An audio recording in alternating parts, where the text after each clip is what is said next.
One day I'm gonna be everything I wanna be. I don't let it get the most of me. One day I'm gonna be free. I wanna be everything I'm gonna be. My future right in front of me. One day I'm gonna be free. I wanna be free. Then let me be free. From the depths of darkness, a voice emerges. A host with a fire burning in his soul. With a heart of steel and a spirit unbroken. He rides on two wheels ready to claim his throne. Amidst the chaos and the thunderous roar, insane wheels rise as a force to be reckoned with. Fueled by the power that only metal can bestow. He takes his stand, refusing to submit. Insane wheels hear his battle cry. A metal mayhem that will never die. With engines roaring, he paves his way. A legend in the making, day by day.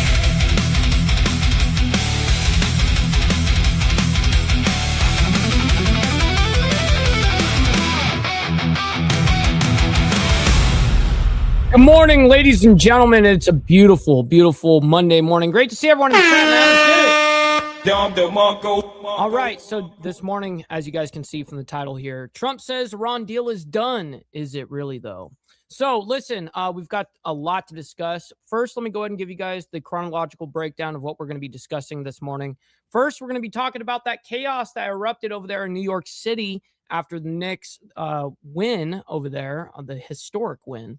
And then we have some breaking news just about 20 hours ago. This really didn't make humongous headlines, but I figured that we definitely need to speak about it. Anyways, Senator Mitch McConnell has been hospitalized. His office has confirmed and is receiving, quote, excellent care, a spokesperson for his office.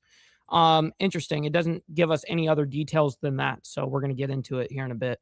Then we have 11 skydivers, pilot killed in Missouri plane crash. It says a plane carrying passengers planning to spend a sunny afternoon skydiving crashed Sunday in Missouri, killing all 12 people on board, authorities said. Now, this happened yesterday, by the way. Terrible, terrible tragedy that happened there. And I think we even have some information after that regarding that whole thing. But anyways, and then yesterday, as you guys know, Trump announces U.S.-Iran deal to end war and reopen the Strait of Hormuz. We're going to get into the discussion of actually what is happening, because there is no U.S. peace deal or peace deal in general. Right now, we have a memorandum of understanding. So we have a deal to get us to hopefully a peace deal. Now, here's the thing. It gives us 60 days to basically, reopen the strait on Friday, which is what the announcement is, where they're going to reopen everything. They're doing the mine sweep right now. They're taking up all the mines. And if everything goes right, then Friday should be the opening of the Strait of Hormuz, if it goes all to plan. Also, then it gives us 60 days to go ahead and negotiate for how their nuclear program is going to go forward. That is going to be the struggle. They're not going to easily just give that shit up, okay? I'm just going to be straight up with you guys. They're not going to just be like, oh, okay, now we agree to this and now everything's good. That's not how this is going to play out. I'm just telling you. Anyways, then we have Trump arrives for White House UFC Freedom 250 event. And yes, that did happen yesterday. It was pretty insane. They had, Nitro Circus over there, Travis Pastrana doing, backflips on dirt bikes and the UFC there. It was pretty awesome. And then we have Middle East latest. Trump makes peace pact announcement with Iran. This coming out 13 hours ago. I'm not really sure what that means, by the way. We are now learning the latest out of the Middle East as the United States and Iran officially received a peace accord on Sunday, indicating all military operations between the two nations will end immediately. President Donald Trump confirmed the agreement in a post that also indicates the Strait of Hormuz will reopen and the U.S. blockade of Iranian ports will be lifted. And yes, that will be lifted on Friday. Okay. And then we have Trey Yanks giving his report this morning, only 3 hours ago. The Iranians did not get what they wanted.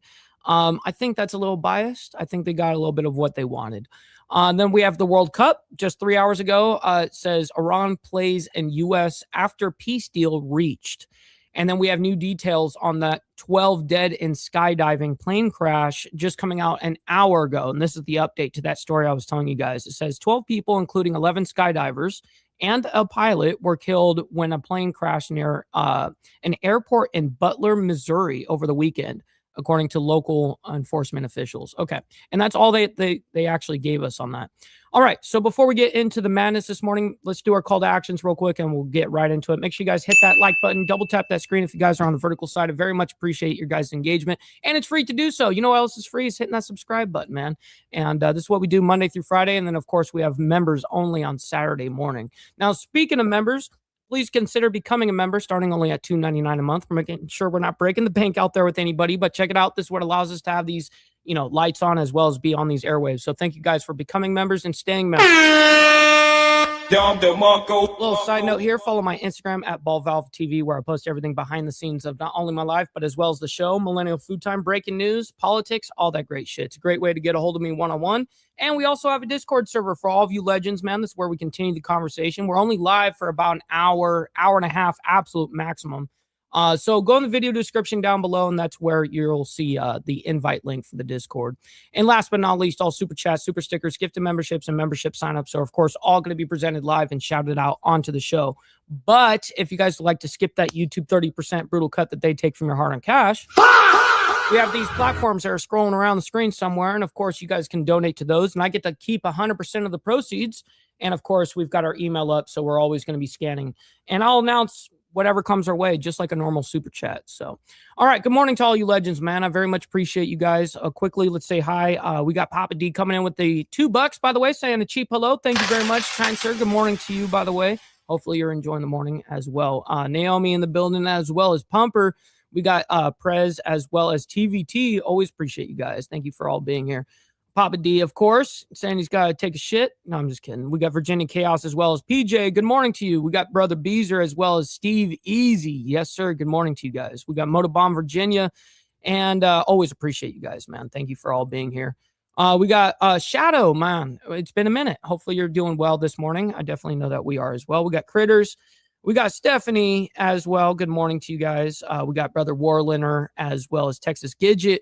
Appreciate you guys, man. We got Tapham. Let's see you. Let's see. Left a like. Appreciate that. All right, let's go ahead and get right into the madness. We got a lot to discuss this morning. First, we're going to get into chaos erupts in New York City after a historic Knicks win. Well, welcome back here on Live Now from Fox. It is 9:39 on the East Coast and 6:39 on the West Coast. My name is Josh Breslow, and of course, over the last several hours, we saw as... What's up, No Grow, as well as Straight Jacket. Appreciate you, hopefully you're enjoying the morning. The Knicks became the national champions there for the NBA for the first time in more than 50 years, defeating the Spurs in Game 5 there of the title. Now, what you're seeing on the right-hand side of your screen is a live look over New York City. I want to pop this up in full to give you a better view, as things are looking a lot quieter now. But overnight, there were pockets of what can only be described as chaos. Take a look at this video coming in from overnight outside of Madison Square Garden, where you can see fire right there on your screen. Now, this is provided by Jarrett Robertson. Now, that's the first bus that you guys will see, and people are like, "Oh, they put a bus on fire over there." Well, actually, they put on 6 buses on fire. So this was 1 out of 6 buses that got caught on fire over there. And those buses were actually transporting them to the game or something like that. As the NYPD is telling our Fox 5 New York team that at least 63 people were arrested during that mayhem, which included at least 4 stabbings, a shooting, and 5 school buses being set on fire. 5. Okay, I misspoke. I thought it was 6, but it's 5. But listen to what he said right there. He's telling our Fox 5 New York team that at least 63 people were arrested during that mayhem, which included at least 4 stabbings. 4 stabbings, a shooting, and 5 buses going on fire. 5 school buses being set on fire. What the fuck? Now, the NYPD said that large crowds of unruly people began forming at several different locations north of Madison Square Garden during the Knicks game. Police said the crowd stretched between 5th and I've 9th. really never understood why this kind of shit happens, honestly. I mean, I understand that people get very passionate about sports and shit. I don't. I really don't. I like playing sports. I don't like watching them. But it's all over the place. It's not just the United States. It's all over the place. When big teams play and they lose or win or whatever, doesn't matter if they win or lose. It's just the town's gonna be destroyed. 9th Avenues, and eventually grew to about tens of thousands of people. As the game went on and after it ended, the NYPD Shout said out the to crowds Wyoming. became increasingly destructive, with incidents of reckless and dangerous behavior reported across the area.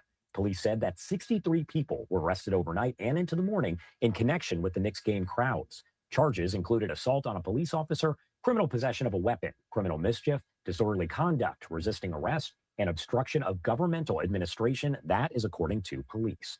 The NYPD also said that one shooting was reported at 43rd Street and Broadway, with the victim, 17 years old, transported to a hospital by the NYPD. What's up, brother TNT? Good morning to you. Great to see you in the chat, by the way. Because an ambulance was not able to get to that area due to the crowds and just the chaos that erupted. Police also reported 4 stabbings that took place. We know that 10 NYPD officers were hurt, including one officer who was punched in the face, another struck with a glass bottle. The NYPD also saying that 5 school buses were set on fire or destroyed with bats, and by people with bats. Why? Jumping on them. And again, you could see that school bus right there in the distance as police are working to keep the crowds under control. Now, police said the buses were being... What's up, brother Bob from Biker News Canada? Hopefully you're enjoying your morning as well. I definitely know that we are. Great to see you, bro. ...used to transport people from Manhattan over to MetLife Stadium for the World Cup games at the time. Right now, I do want to let you know, of course, that several of the different celebrations that were taking place did remain peaceful. Take a listen.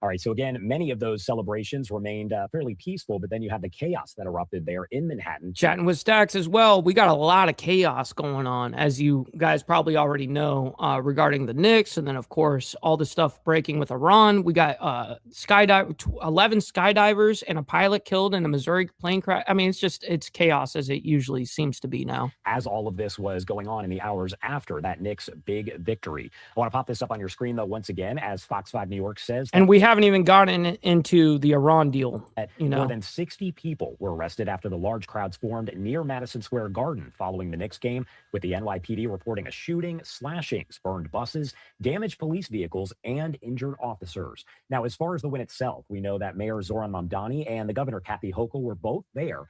They were actually at a World Cup match. Charlie Rose, good morning to you as well. And yes, Steve Easy does make a good point here. Make sure you guys hit that like button. Double tap that screen if you guys are on the vertical side. You guys don't have to like all this craziness, but you guys can like it from me and what we're doing here on Insane Wheels. So thank you for that. Back to this. At the time, but they posted some information on social media celebrating the big win. Now, I want to post this right here, as it does say from Zoran Mamdani that... Texas Gidget, it just seems to be... I mean... I've been reporting news now for well over 3 years now. Anyways, it just seems to get like more and more chaotic as time goes, you know? There will be a parade that'll take place in Manhattan on Thursday. He expects to release more information later on today. And we also have this post right here from the New York Knicks. It says, for the Boroughs and Knicks fans around the world.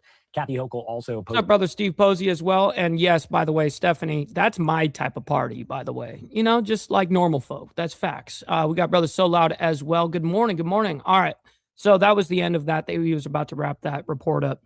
All right. So what else is in the news is this was breaking yesterday. Senator Mitch McConnell has been hospitalized. His office has confirmed. Now, unfortunately, we don't have a lot of details on this on the description. So we're going to have to find out the details together on the actual video. Welcome here. back to Live. And we're not going to play the whole thing either, but we definitely need to figure out what's going on Now here. from Fox, as we continue to follow some breaking news, this is a social media post by Fox News stating that Senator Mitch McConnell was hospitalized Sunday morning, although his office says that he is receiving, quote, excellent care. And that's also very true, Steve. That is very true. It can just feel that way rather than it actually being that way. I think the world's always been chaotic. For more on this, I did want to bring in my colleague Ryan Smells as we continue to real quick before she does bring him on or whatever. We got TVT. I got to head out. Much love to you, bro. And we got Tootie Bug in the building as well. Good morning to you. Great to see you in the chat. Follow this breaking news development on this as we are following there in Kentucky, stating that Senator Mitch McConnell was hospitalized. Ryan, we appreciate you joining us here on Live Now from Fox. I know that there's really a few details that has been released so far, except to say he was hospitalized earlier this morning. He's receiving excellent care. Senator McConnell, 84 years old. And as we've been seeing in the recent months, this isn't the first time. Senator Mitch McConnell is only 84. Trump just turned 80, yesterday or day before? Yesterday, whatever. Honestly, Trump does look like 10 years younger than Senator Mitch McConnell. He looks like he's 94, to be actually honest. But that he has been hospitalized. What can you share with us? That's right. And just like you just mentioned there, we don't really have much information right now from a spokesperson other than him confirming to Fox that leader. Real quick, I do have a question for Ryan over here on the right. Why are you gay? You are gay. Just asking. McConnell was hospitalized and he is, quote, receiving excellent care. But this is just the latest in a number of health scares that Leader McConnell has had, going back a couple months ago where he was hospitalized for what we understand was flu-like symptoms. And then there was a number of freezing incidents that happened. My man Pablo. A couple years ago, back in 20. What are you talking about? That motherfucker freezes up all the time. 2023, I was actually an eyewitness to one of them, which came after Leader McConnell fell in his home, suffered a concussion, and then he would go to these press events, and there were a couple of times where he just froze up. One of them was at the Senate leadership press conference, the most notable press conference of the Oh, that's awesome, Tootie Bug. Thank you for that, by the way. week that the Senate does that a lot of people will recognize the backdrop for. And then there were a couple of events back in his home state of Kentucky where there's Heather, good morning. Incidents happen. So there's been a lot of questions about Leader McConnell's health and his safety as of late. He's been kind of confined to a wheelchair as of late. He still does walk and he still does get up and move from time to time. But meanwhile, this motherfucker still gets elected. Like, what are we doing? Can we fucking get like some, at bare minimum age limits in Congress, please. If you guys aren't going to do the fucking term limits, do age limits. Fuck, man. Let's have this guy that can't relate to anybody aside from his own silent generation. You know what I mean? Like, what the fuck are we doing? This guy's he's in and out of the hospital. He freezes up. Been doing that for years. And the motherfucker still gets elected. What is going on? Making long moves from the Capitol, whether it be from his office to a hearing room or his office to the floor to go vote. He's usually confined to a wheelchair. And there was an incident that was called in a wheelchair, where he bro. was being helped to walk and actually ended up falling over. Brother Kurt, good morning. So we don't really know what the extent of this hospitalization is, other than a spokesperson saying that he isn't receiving excellent care. But this is going to be yet another question about Leader McConnell's health and his safety. And Ryan, as you've covered before, there has been conversation not just about Senator McConnell, but some of these other older members in Congress talking about the age and also, their health concerns truly and how all of that might impact, all of these important issues and the votes. What is the conversation like? Yeah, but I said age limits in Congress, and it should be in actual presidents as well. I agree. I don't think that we need to be having the country ran by 80-year-old men on Capitol Hill, as some of these I do agree with that. prominent lawmakers are in advanced ages, and some do have health concerns. It's been a long, ongoing conversation on Capitol Hill. And we should probably also point out, Stephanie, there was a moment in a hearing a couple weeks ago with Leader McConnell where a staffer had to kind of guide him through a part when he forgot something so that he could continue moving the hearing along. There are numerous incidents of lawmakers who have passed away while in office. Dianne Feinstein was probably the most notable one as of late, where she was having troubles, comprehending what was going on at hearings, where staffers had to kind of talk through what was going on. And you've seen it kind of trickle down to the point that, and this goes back to when President Good morning, Miss Lotus. Great to see you in the chat. Happy Monday. Biden was in office and there were questions about his health and fitness to serve. You saw presidential candidates like Nikki Haley run on this idea of lawmakers having to take a cognitive test if they are after a certain age. And there's been questions. Yeah, I think that's I think we need to be doing a lot more. Like I just stated, I think that we need to definitely put age limits on everything. I do agree with that. So, anyways, they're just going to go ahead and talk about this forever, and there's no real need to do that. Fox News does report saying breaking Senator Mitch McConnell has been hospitalized Sunday morning, receiving, quote, excellent care, his office says. All right, so that's at least we know that he's there. I'm not really sure. They didn't really describe anything, and I wasn't willing to sit through a 15-minute video to figure it out either because they weren't going to tell us. They were just going to be like, oh, he'll be all right. He's got excellent care, and that's it. All right. So a big story that happened yesterday, 11 skydivers and the pilot killed in a Missouri plane crash. Now, this plane crash was in particular for, jumping out of the plane and actually doing skydiving and shit like that. So this went really bad. Here it is. Let's go ahead and bring it up. All right, we were just listening to the White House task force talking about FIFA World Cup preparations right there, and we did want to play that out for you. However, we do have a breaking news update that we did want to share with you right here on Live Now from Fox. Shit. You know what we need right now, guys? I've been slacking. What are we doing? We're slacking. We're already 20 minutes in. All right, we're good. Here we go.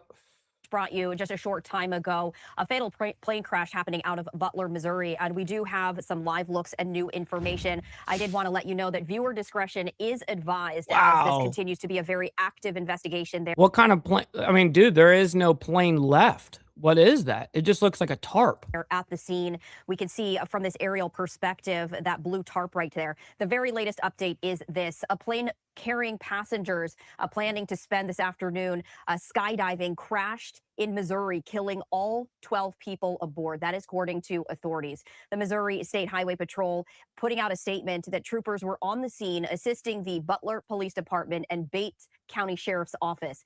The crash occurred near the Butler Memorial Airport. And just for added context, the small town of Butler has a population of around 4,300 people.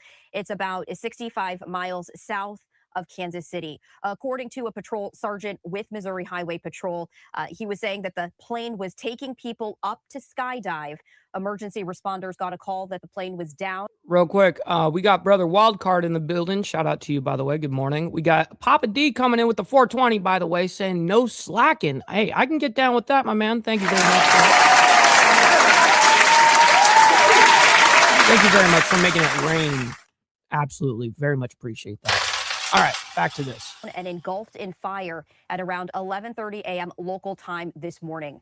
Emergency responders were able to extinguish the fire shortly after the crash, but the patrol sergeant describing the scene as brutal. So this is a live look right here. Ariel, we do want to say viewer discretion is advised as there continues to be a very active scene right here. And we have been seeing from this live perspective, when the camera is zoomed in, there is a blue tarp remaining at that crash site. So this gives you a better perspective in terms of where specifically in Butler, Missouri, this crash happened. According to Highway Patrol, this took place amid sunny skies. This, as the NTSB will now determine. And they actually put the wrong number down here, by the way. There was not 12 skydivers. It was 11 and one pilot. Work to determine the exact cause. So teams from the NTSB as well as the FAA, they are now en route to this crash site to investigate. That's according. Yeah, Lake, I also did see that as well regarding what's it? Oliver Oliver Tree or whatever his name is. Anyways. Yes, I did see that helicopter. I actually saw the footage of the two helicopters colliding and then them both going down to the ground, and that's it, So it's unfortunate, and that is a very sad situation. To Missouri State Patrol.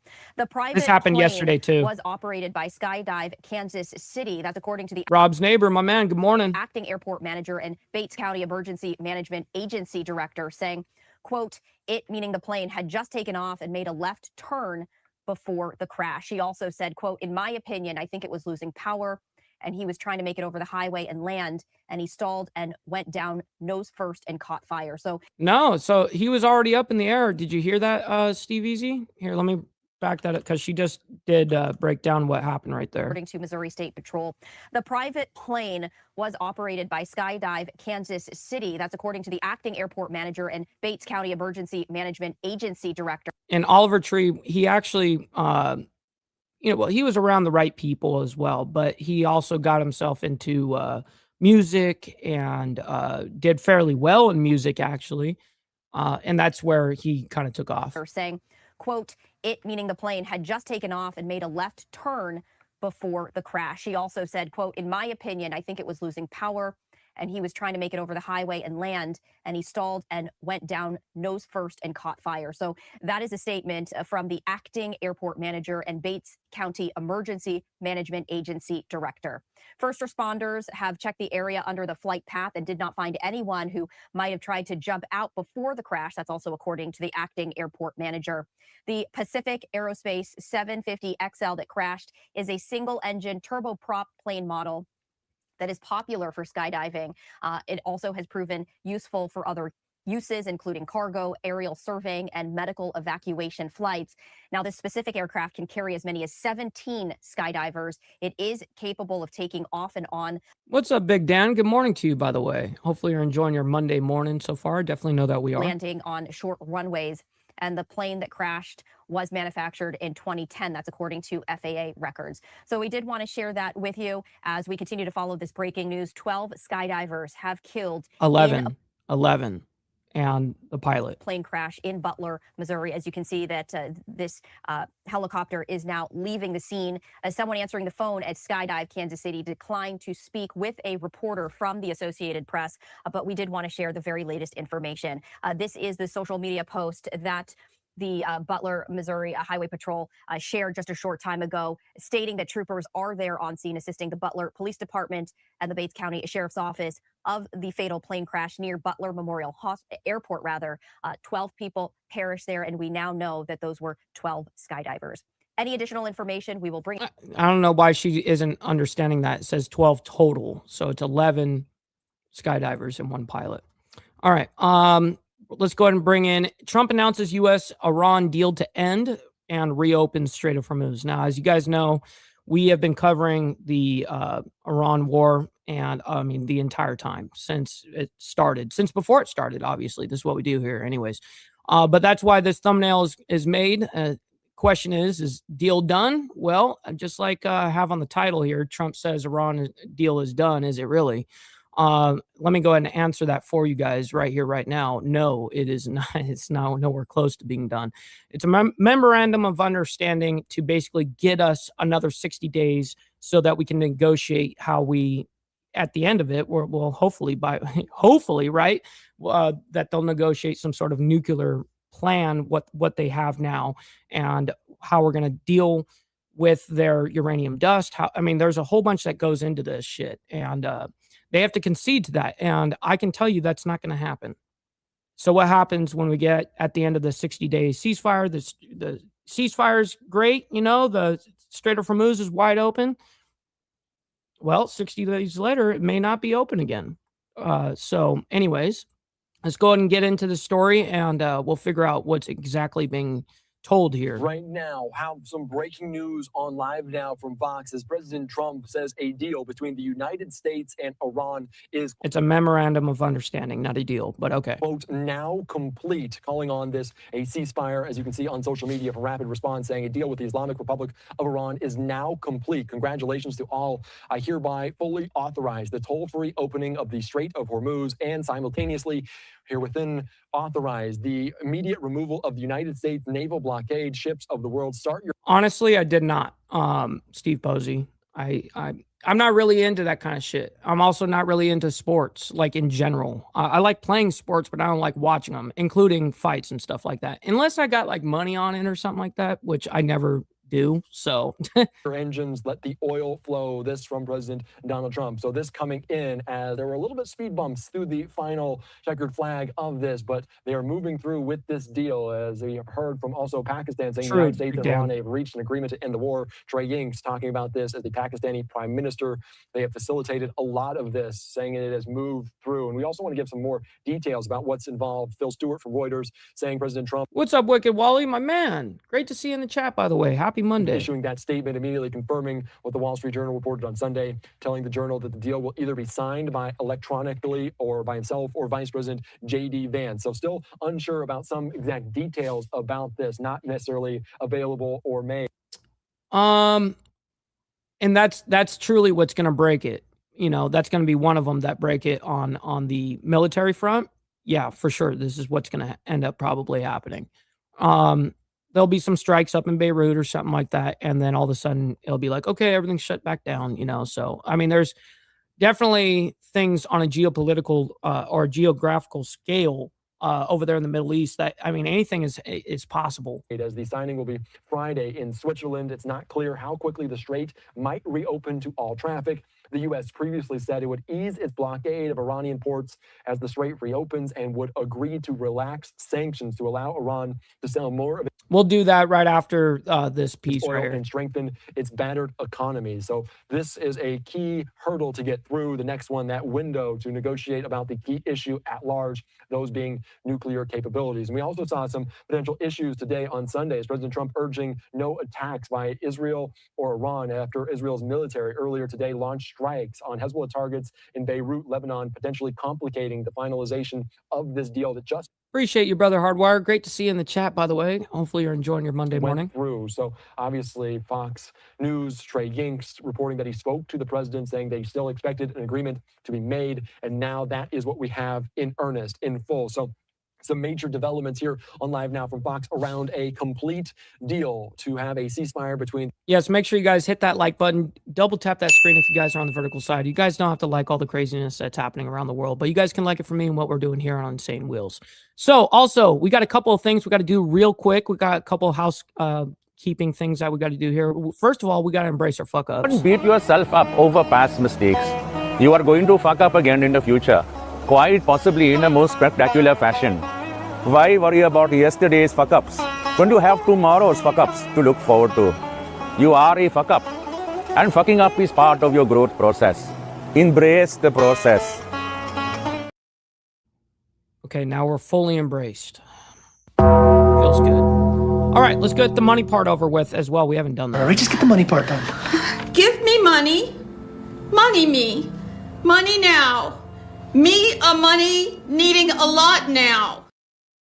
True. Very true. All right, back to this. Here we go. The U.S. and Iran, they will reopen the Strait of Hormuz, and that will certainly ease. And when that, here's the thing, it's not reopening up like today. It's reopening up on Friday if everything goes to plan. Right now, what they're doing is they're actually doing a whole bunch of mine sweeping. They're going up there, they're gathering the mines. And then once everything is cleared, they do a whole sonar of the whole bottom of the ocean.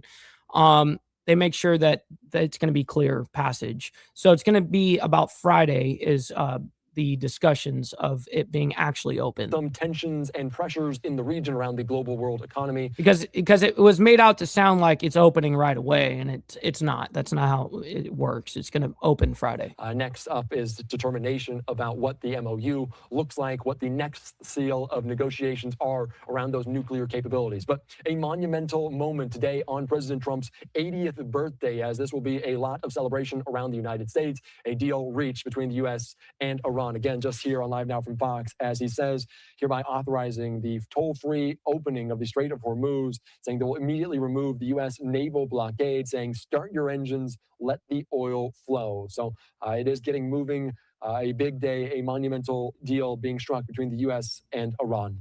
All right. So as you guys know, we're following all of this in real time. All right, real quick, it did happen and it was in the news. We are going to cover it. Trump arrives for White House UFC Freedom event, Freedom 250 event. Let's go ahead and bring this up. We're not going to play a lot of this. We're just going to get a little bit of it. And then, cause you guys already know it happened, no need for me to do big highlights on it or anything, but Let's go ahead and see here. This is what it looks like out there. Live. And let's show you another angle of this event as we have it. This is another look right now at the crowds gathered there for the UFC's Freedom 250 event. A slight delay now because of the weather there, but it is getting ready to get started as we watch live. Right. Because they need to go make sure that first of all that there's an official signing that has to happen on Friday, as well as not only the official signing, but also the mines there at the bottom of the sea. They gotta make sure they get everything up before they put any of these vessels and cargo at jeopardy. Now it looks like the ceremonies are getting underway. And we could be seeing President Trump as well. We see a camera getting set up here. So let's take a look. Now that was epic. I did see that part, Steve Easy. Maybe we see President Trump possibly making some remarks here as the UFC's Freedom 250 event is just now getting underway at the White House. Let's listen in. I appreciate you, Hardwire. And it is a green screen, in fact, as you know. But the thing about green screens, as much as I've researched them, and I don't know shit, I'm a retard, but it's not about just the lighting on you. It's also the green screen needs to be lit up perfectly. If it's not lit up perfectly, then you're going to get that, where you'll see the artifacts a little bit. You'll see it, you'll see glitches and stuff, but it's all about the lighting that's on you and the screen behind you, not just you. So anyways, I hope that helps on that. Mr. Al Patterson, good morning to you, great sir. Okay, here's Trump and homeboy over here. He's going to walk out. Please welcome three-time Grammy Award-winning artist Zach Brownman. All right, so you guys all know that this happened, obviously. So, I mean, it's obvious that we're going to cover it and show you guys that this was happening. But everyone watched it. No need for me to really get into it.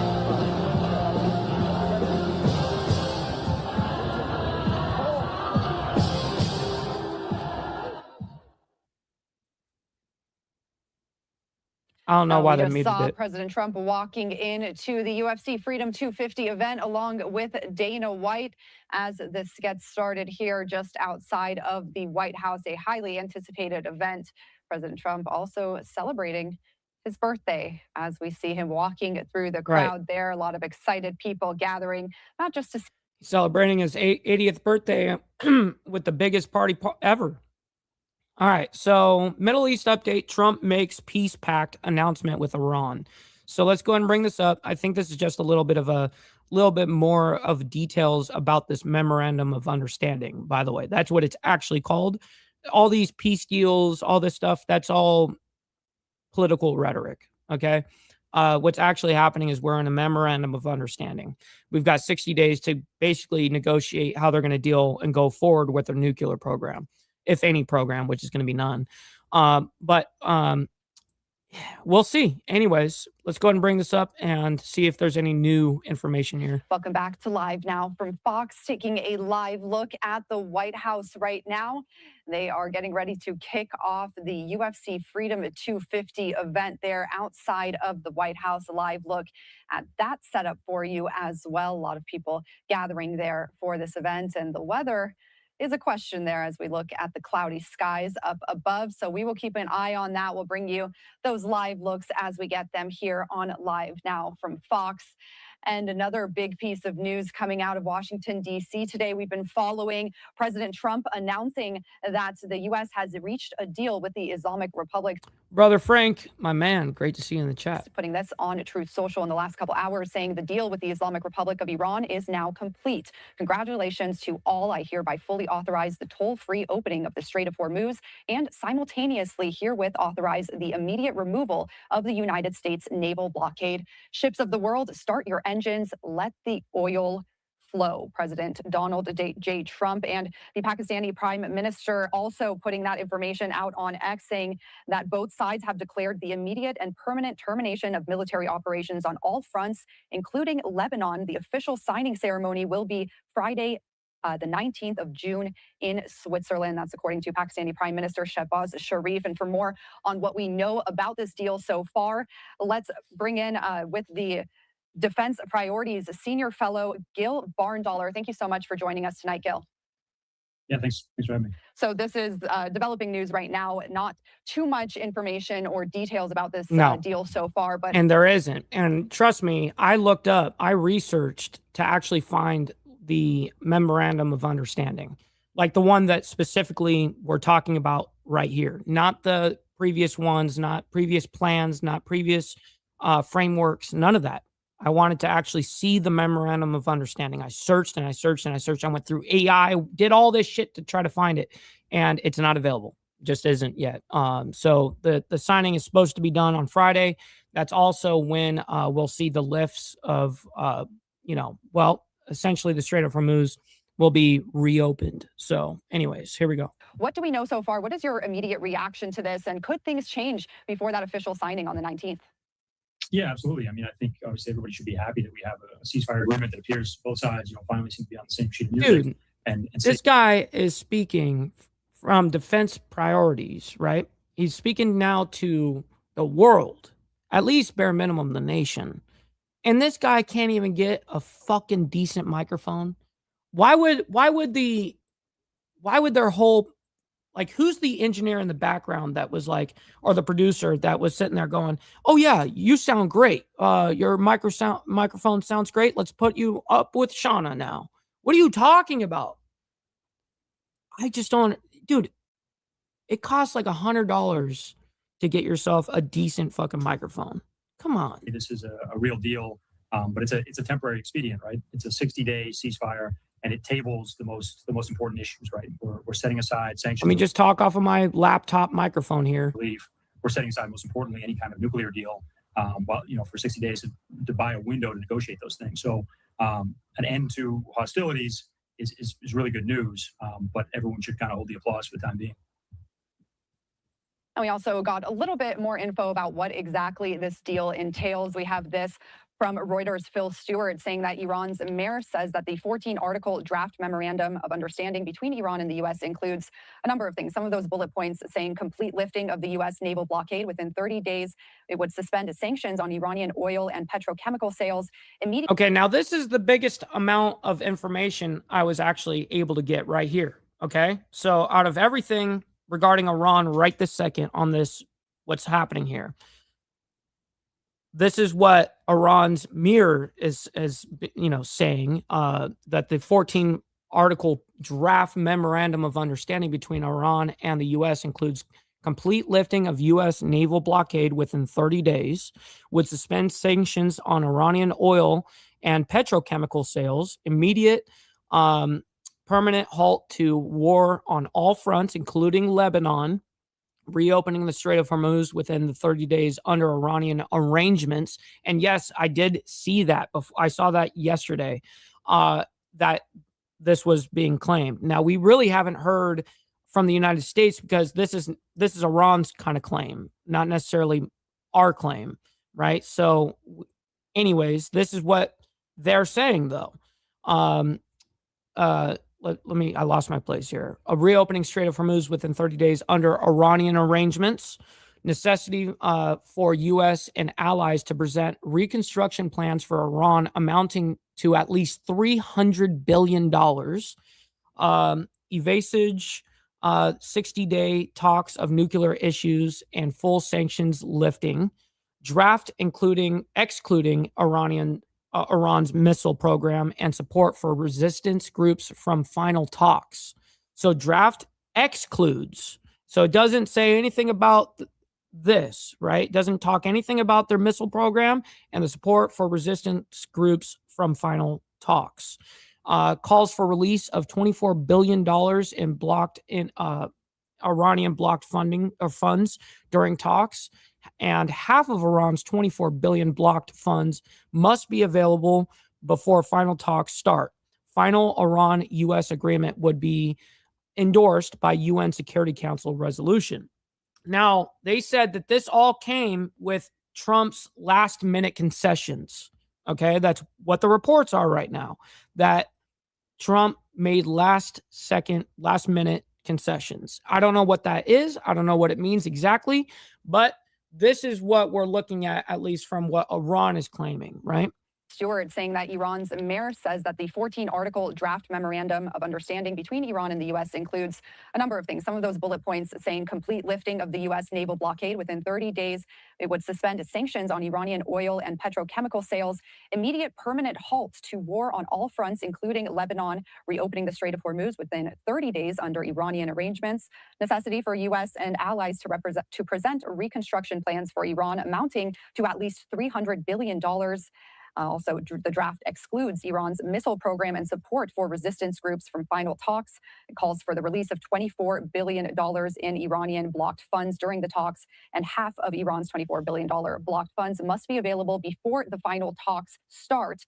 Also, the final Iran-U.S. agreement would be endorsed by the UN Security Council resolution. So a lot of information there coming from, that's according to Iran, to be clear. But what of those bullet points sticks out to you? Also, they're including Lebanon in this. What do we know about Netanyahu's understanding of this agreement? And could that be a sticking point with the Israeli involvement there? Yeah, absolutely. Let me take that one first. I mean, I think we're in a position where the most important near-term question is whether the United States can and will restrain the Israelis. I mean, I think there's clearly an Israeli ability to scotch this deal, to kill this if they can. Yes, they can absolutely sabotage this shit. And he's very right on that observation, even though you have very shit fucking audio, by the way. Oh my God! Continue hostilities in Lebanon. And the Iranians have said that for a long time now. Brother 2-4, my man. Great to see you in the chat, my man. Hopefully you're enjoying your Monday morning. That's been a consistent sticking point. And if the United States is not willing to restrain the Israelis up to and including, potentially yoking back direct American military support, that this deal could die immediately if that's one of the key ingredients. So I think that's the biggest near-term concern, is that the Israelis may choose to continue hostilities against Hezbollah. There's also the possibility that Hezbollah would continue to attack the Israelis. This presupposes that Iran can restrain Hezbollah from initiating. And truthfully, if I'm being objective here, Hezbollah has been attacking northern Israel. And every single time that we have seen that, Israel has responded and is struck over there in Beirut, Lebanon, truthfully, they actually got hit first. Now, it is what it is, but the thing is they always seem to go way above and beyond what their attack was, what happened to them. When they're not under constant fire, they're able to deal with 4 or 5 missiles incoming, meaning Israel, especially northern Israel, all of it. But when you barrage it with like missiles coming in from Iran, then you have missiles coming from Hezbollah up there in Lebanon. Then you can overwhelm the defenses. But when you're shooting, a few drones, a handful of missiles, they get handled. And then all of a sudden I shouldn't say we do not participate in that. Israel, I would just correct myself. Israel is the ones that do these like way over and beyond attacks back. Now, I do understand, hey, they attack first. I do get it, but you got to think big picture here. If they didn't kill any of your people, they didn't damage your shit, don't go in there and sabotage an entire Iranian deal that's being made by not you, Bibi Netanyahu. It's being done by the United States. So you need to sit this one on the sideline. Further hostilities as well. But that's the immediate near-term sticking point. More broadly in those conditions, I mean, what sticks out is the money, right? If we're going to be giving the Iranians $12 billion right out of the gate and then another $12 billion of unfrozen funds, and then coordinating, and it's all very vague at this stage, we're coordinating $300 billion reconstruction fund. Who's paying that? Probably not the U.S. taxpayer directly, or not all of it. But we are essentially paying the Iranians to end this war is what seems very clear, even if the details are still there. So we're in a much worse position just on those merits, never mind the damage to kind of U.S. military capabilities and readiness and munition stockpiles. We're in a far worse strategic position than we were when this war got going. And throughout the last few months, several times, President Trump has said that Iran's military is essentially destroyed, that there's nothing left of it. But as these exchanges have continued over time, what does the timing of this agreement mean now? And what makes this different than the past several months, where there have been many times that President Trump has said they were close to reaching a deal? Now that the official announcement has been made, could this stick? And what would it take for this to actually follow through and bring an end to the war? Oh, man. I mean, basically, listen, there's so many things. This is all a house of cards. Anything can be jeopardized at any moment by any side. Okay. And there's too many sides. There's way too many sides going on right now. We basically got a 4-side front. We got Israel, United States. Then you have now Lebanon involved as well, and Iran. So there's 4 sides to this, and it can be jeopardized by either side. Now, also, you got to understand that the United States position and the way that they're going about Iran and their nuclear program is they can never have a nuclear weapon. Well, if you're going to stick by that, the 60 days of negotiations, that they're not going to concede to that. Iran's not going to do that. As long as the IRGC is in place, there is not going to be a deal made, okay? Unless we make major concessions. So, anyways, that's enough of this. We're going to get into the next report. Trey Yingst, the Iranians did not get what they wanted, he said 4 hours ago. So let's figure out what he means by that. I'm not really sure what he means by that. Good morning. It's Monday. It's June. And no, I hate this already because it says deal reached. There is no peace deal. This is a memorandum of understanding, yo. It's like a framework to get us to a deal. 15th, and this is Fox and Friends. We start with a Fox News alert. Right now, President Trump on his way to Europe for the G7 summit, fresh off of agreeing to an historic deal to end the war with Iran that he says will bring peace to the region. And the commander-in-chief is telling ships that have been stuck in the Strait of Hormuz to start their engines, calling for oil to start flowing again, sending stocks soaring. So we have team coverage for you this morning. Aisha Hazen. I definitely do not think this is the end of this conflict. Is live in Geneva with how this will impact the G7 summit. But first, we'll go to Trey Yingst live in Tel Aviv with the latest on this historic peace deal. Good morning, Trey.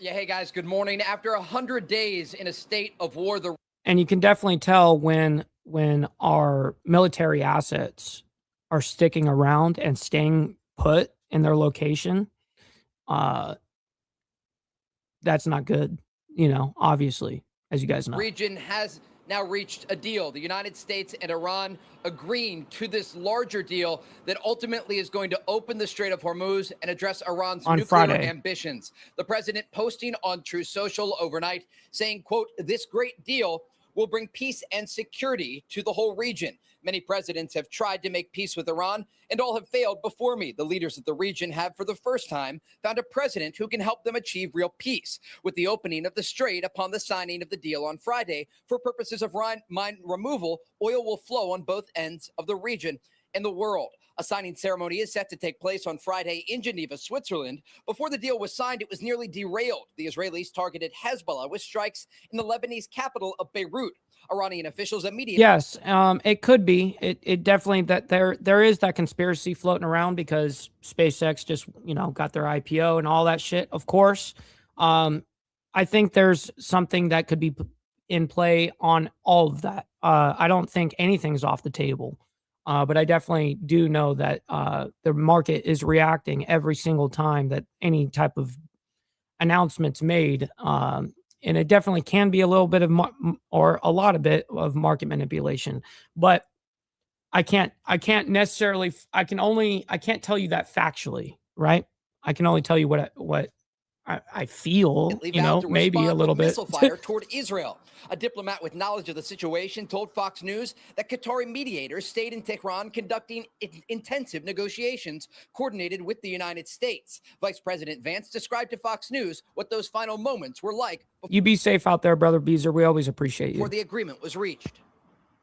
Could you take us behind the scenes of what that moment was like leading up to this deal actually being signed? After the Israelis struck Beirut, we were very worried, and we saw a lot of evidence that the Iranians were going to launch a large number of missiles at the Israelis.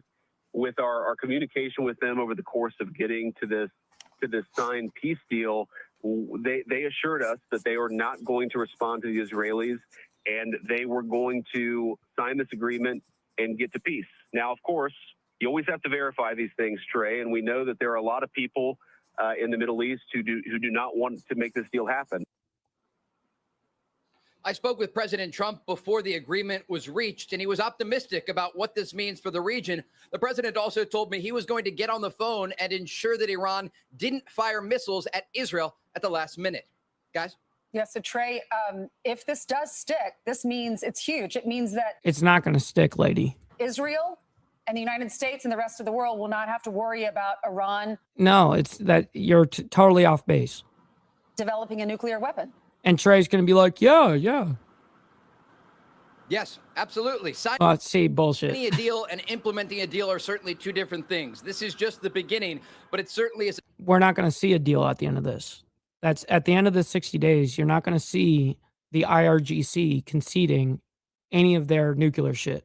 It's not going to happen. The step in the right direction, because it means not only will the Strait of Hormuz be opened, it also means that Iran's nuclear ambitions will be curbed. And the details of that They're not going to concede to that. will take some time to work out. There is going to be a 60-day window. I spoke with a diplomat. The only other option I can see happening for the United States in this case is where we pay them to not fucking make nukes and shit like that. We pay them off, essentially. And it won't be said that way. It won't ever be politicized that way, but it will be actually that. Familiar with the situation. If it comes down to, the IRGC conceding, it would be because we paid them. Who indicated this week in Doha, Qatar, both sides are going to have representatives and work out some of the technical details toward the signing and then ultimately these other negotiations to hammer out the final agreement on the nuclear issue.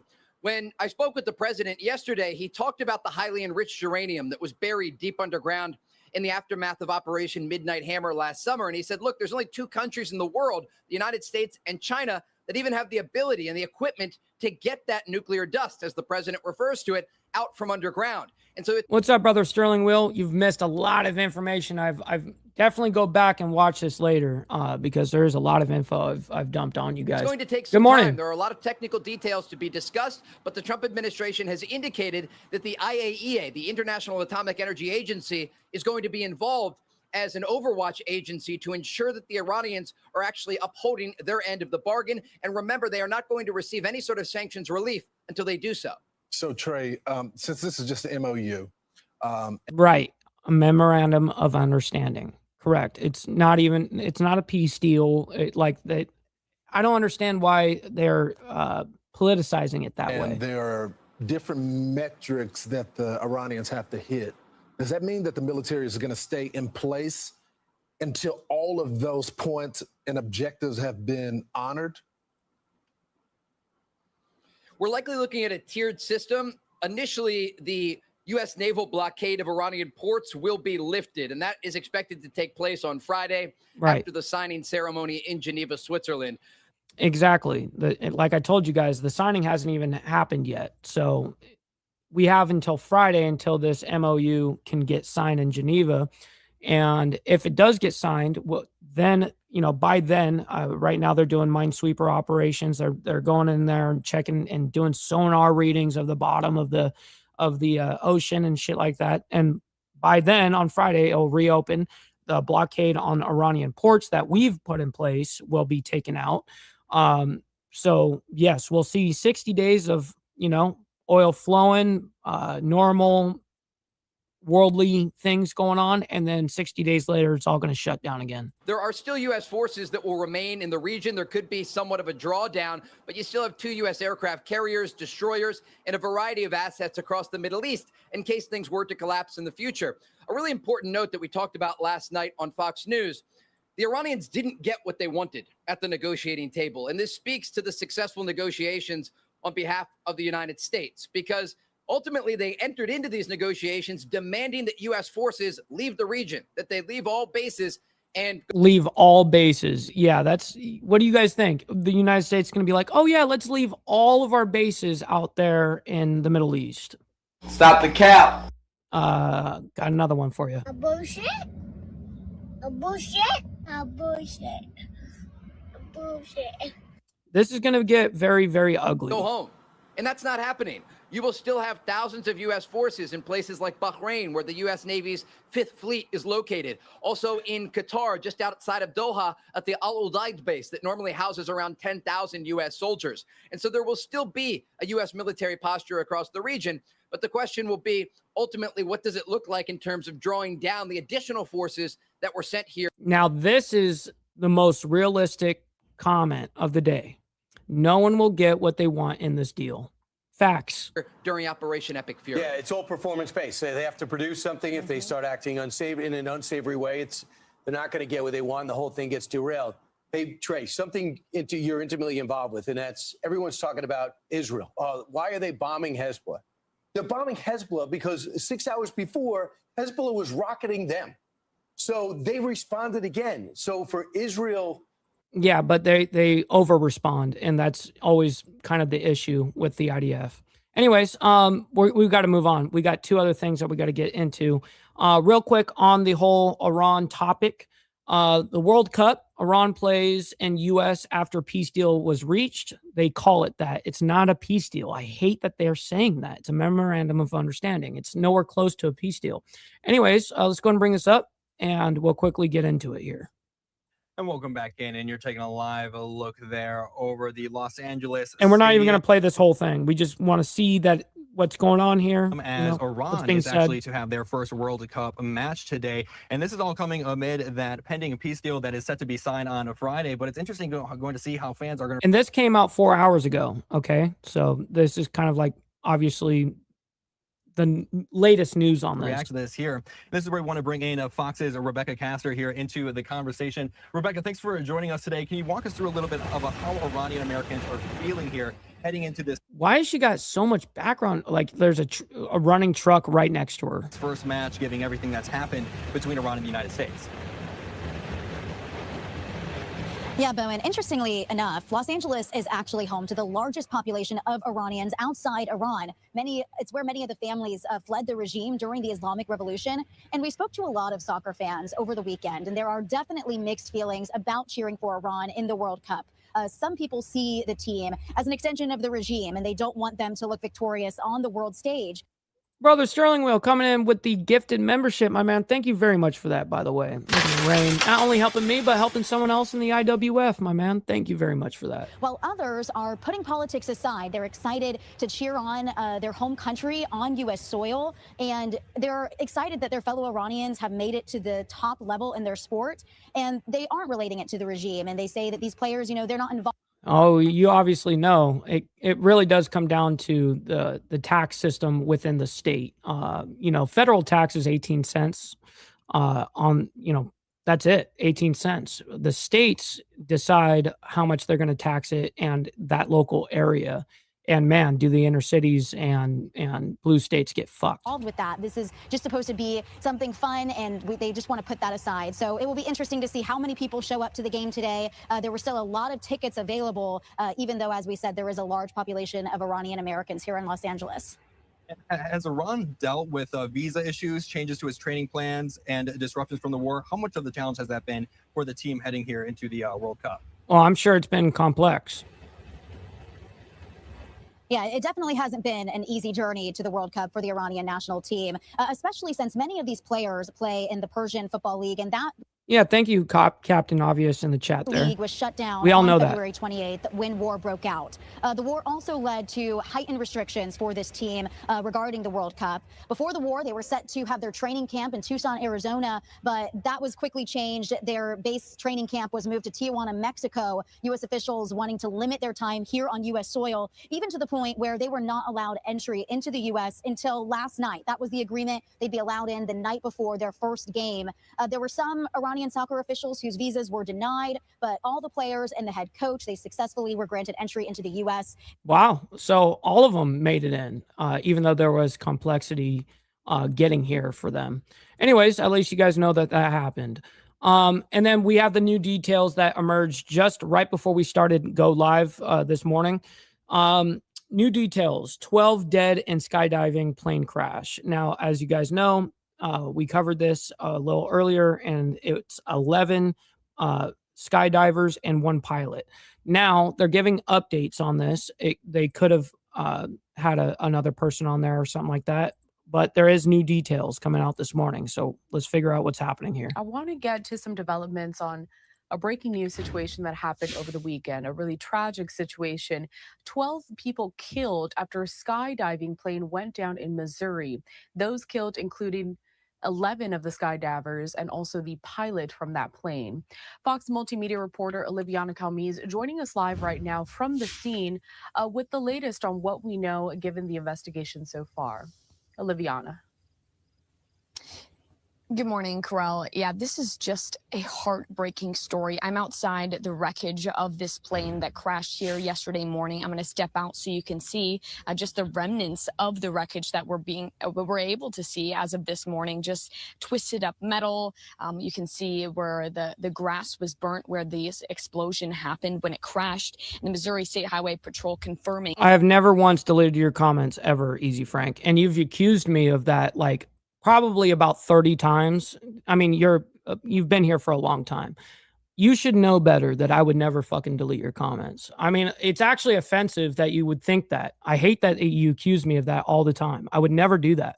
That all 12 people on board were killed. And we are, hearing that we're going to see an investigation begin. NTSB will be out here very shortly. There's already some officials here that are wanting to start that investigation this morning. The FAA saying that it did crash around 11:30 yesterday morning after leaving the Butler Memorial Airport. We are right near there, and the sheriff Chad Anderson saying it was a skydiving flight that went down. The Bates County Emergency Management Director saying that this privately owned plane crashed about 300 yards from the runway, and investigators are still trying to find a cause. But the sheriff, what's up, brother GEG? Good morning. Saying some of the people who saw the crash happen were family members of those on board. There were witnesses that were family members, yes. No, it's definitely, I mean, shit, I get censored. Everyone gets censored when we say something like with bad words in it, or if it has anything to do with race, if it has anything to do with war, if it has anything to do with death. It's weird. Sometimes sometimes YouTube will let it go through, and then sometimes YouTube doesn't. It's weird. And I don't get the option to say yes or no on it. Our hearts go out to them. There's nothing we really can say to make it better.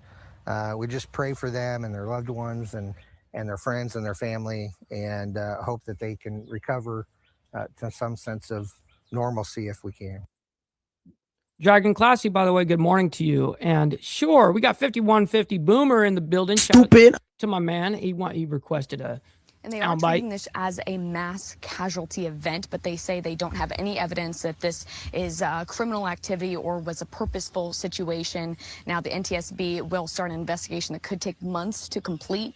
They are expected to start investigating here on scene in just shortly. In fact, the media is being asked to move to give them some more space right now, so we should have an update from the NTSB very soon, Corral. Interesting. And I'm not sure if we're going to actually get anything else other than that. Oh, wait, we got something right here. Fox is reporting smoke rises from the wreckage after a skydiving plane crashed shortly after takeoff in Missouri.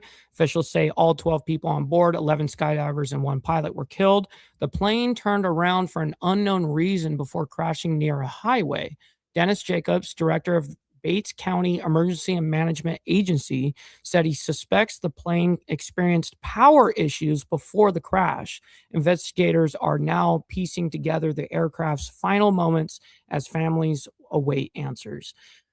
That's absolutely terrible. I wonder what the exact radio call-outs were, because, I mean, anytime that you're going down or you're about to go to, whatever the case is, I mean, there is a protocol to this that pilots learn and supposed to go by, and you're supposed to, make your calls like on your second or third step. I can't remember. I'm not a pilot. I don't know. But there is like a type of mayday, like, hey, I'm going down. So hopefully we get some of that information from the actual towers up there, from air traffic control. But anyways, listen, ladies and gentlemen, that wraps us up for the morning. I can't thank each and every single one of you guys enough. Make sure you guys stick around. We're going to be rating our friend RLM. She is a great panel host and guest also. She's all over the place. So make sure you guys let her know we're coming through with the Mike Ball raid. Let her know. Anyways, can't thank you guys enough for hanging out with us this morning. As always, much love, honor, respect to you guys. We'll see you guys tomorrow morning for more of the World's Madness. Until then, God bless you guys. Much love. From the depths of darkness, a voice emerges, a host with a fire burning in his soul, with a heart of steel and a spirit unbroken. He rides on two wheels, ready to claim his throne, amidst the chaos and the thunderous roar. Insane wheels rise as a force to be reckoned with.